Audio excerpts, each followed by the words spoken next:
Hello, I am Rolanda S. McDuffie, CPA.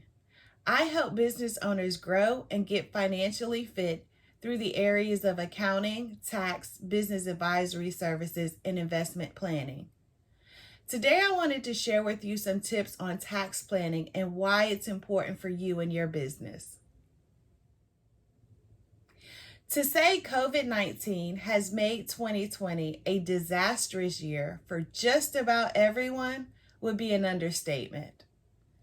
In response to the economic slowdown and losses of income, Congress has passed several extensive laws to benefit both individuals and businesses that have suffered a financial hardship because of COVID-19. However, 2020 has given rise to more than the usual tax planning opportunities. Therefore, you may find it appropriate to schedule a tax planning appointment well before the close of the tax year to take advantage of the tax benefits and strategies available for 2020. Although everyone's situation is unique, the following are examples of tax opportunities and strategies that may apply to your specific circumstances. Did you collect unemployment income this year?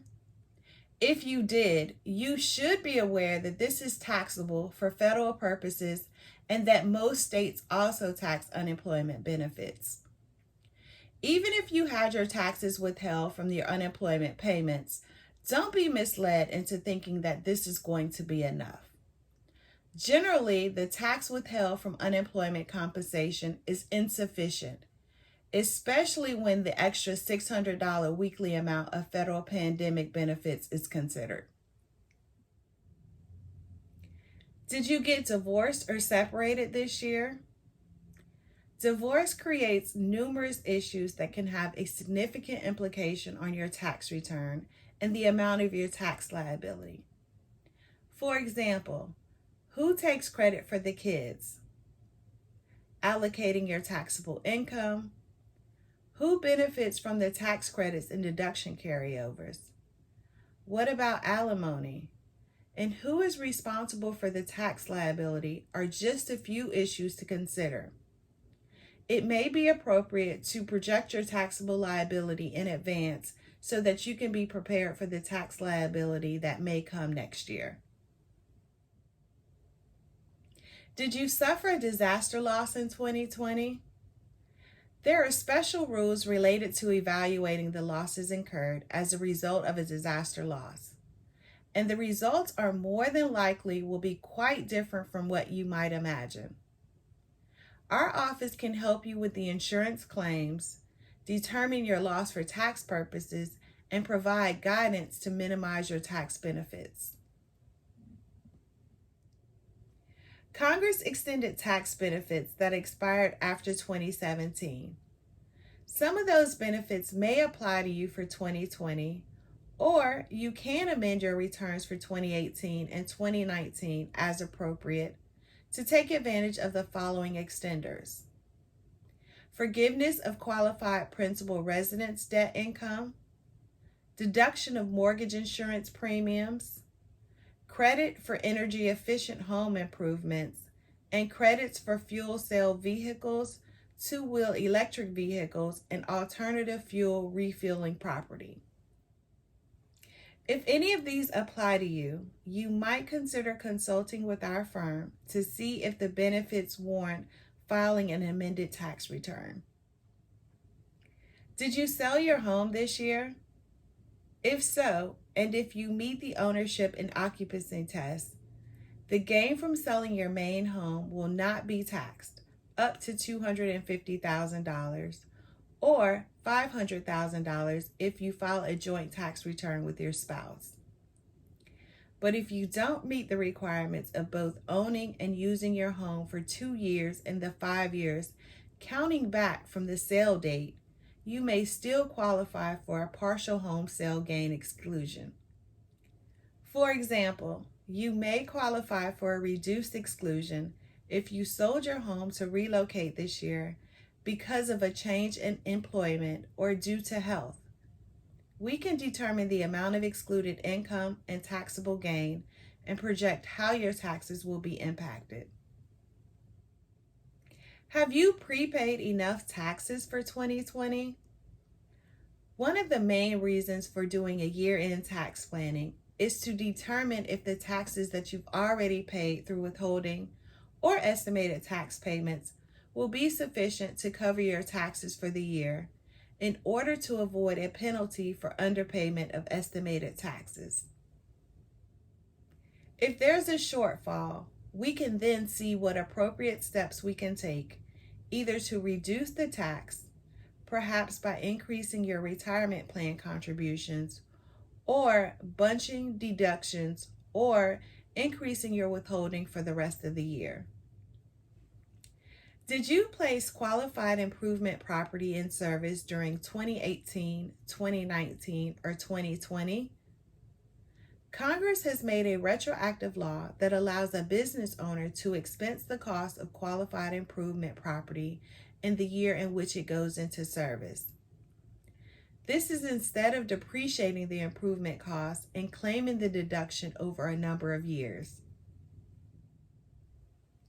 Qualified improvement property generally means any improvement to an interior portion of a building that is non-residential real property, if the improvement is placed in service after the date when the building was first placed in service. If you've made qualified improvements in 2018 or 2019, it may be appropriate to review the benefits of amending your 2018 and 2019 returns or claiming a tax break for 2020. Did you have a business loss in 2018 or 2019? If you incurred a net operating loss in 2018 or 2019, changes made by the CARES Act retroactively allows taxpayers to carry those losses back 5 years. This entails amending your returns for the earlier years to deduct the losses being carried back, with the purpose of getting a refund on your income taxes paid in those years. If you had a net operating loss in 2018 or 2019, it may be appropriate to review your situation to determine how these law revisions will affect your prior tax return or your 2020 tax return as well. Are you a working shareholder in an S corporation? If so, you may not be aware of the IRS's reasonable compensation requirement, which can influence your Section 199A qualified business income deduction and payroll taxes. Reviewing the requirements as they apply to your particular circumstances may avoid any future problems that you could have with the IRS. Did you secure a Paycheck Protection Program loan from the SBA? If so, you will need to apply for the loan forgiveness if you haven't already. The SBA forgiveness application can be quite challenging. Our office can assist with completing this application and help you maximize your forgiveness. Did you have a large capital gain in 2020? If so, you may want to consult with our firm about investing in a qualified opportunity fund to defer the tax gain until 2026. Unlike Section 1031 tax-deferred exchanges, only the profits need to be invested in a qualified opportunity fund, not the entire proceeds from the sale that resulted in the capital gain. In addition to some of the situations already described, some other customary tax planning issues that may also apply to you in 2020 include: you could bunch deductions to itemize in 1 year and take the standard deduction for the subsequent years. Depending on your 2020 income, it may be appropriate to accelerate or defer some of your income and deductions. This is especially crucial during 2020. In addition, are you considering marriage or divorce? Some circumstances might warrant waiting until after the end of the year to do so. If you expect your income to be abnormally low in 2020, this may be the opportunity to cash in on stock gains or exercise stock options while incurring little or no tax liability. As always, Those with large estates may find it appropriate to make an annual gift of $15,000 per recipient. Married couples can give $30,000 for each recipient. And remember, there's no limit on the number of individuals that you can offer these gifts. Giving appreciated assets will transfer the taxable gain to the recipient. Opportunities for tax benefits and for reducing your tax liability are numerous for 2020. Please contact our office for a virtual tax planning appointment and continue to be safe during these trying times. I hope that you have a great day, and remember, your business money matters.